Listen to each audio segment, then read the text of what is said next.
Hi, this is Brad Ferris from Anchor Advisors. I've made a series of videos walking through step by step the sales process to give you some good basics. We've already talked about how to qualify leads, how to have a discovery call, and how to have an investment call. Here we're talking about the final stage of the sales process, handling objections. At the end of the investment call, there might be some objections.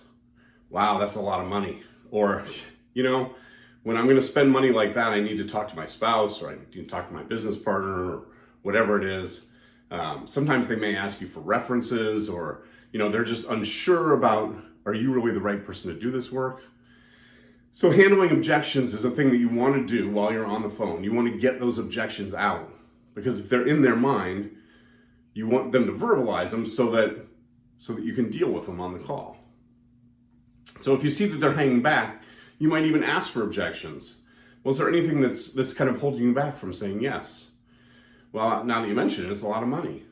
Okay, so now we can talk about, why is it a lot of money? What does a lot of money mean?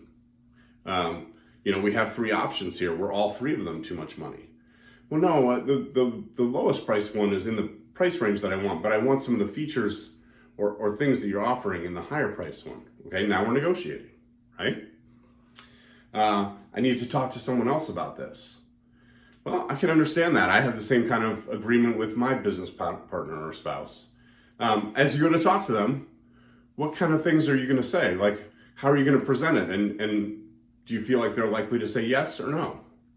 And so that helps you to get a better handle on where you are and help to shape the conversation that they're going to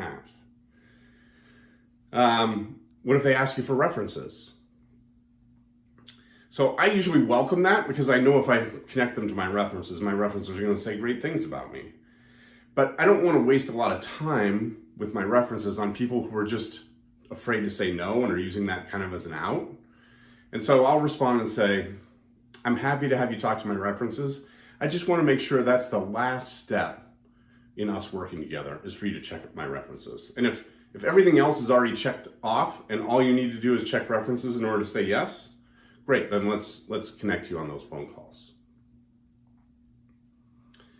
The process of selling isn't something where you're manipulating people or where you're trying to get people to do things that they don't want to do.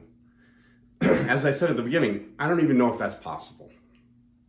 Instead, we want to have the prospect's best interest in mind. We want to look for opportunities where we can serve them, where we can help them, where we can help them reach the goal of the journey that they're on. And if we can join with them on that journey, they're going to take us along and be happy about it. And so this process helps lay out how you get from the beginning to the end. What kind of questions do you have about the sales process? I would love to hear more from you. If you drop down in the comments here, could you just let me know what kind of questions this raises for you, or where you get stuck? I would love to hear more about that.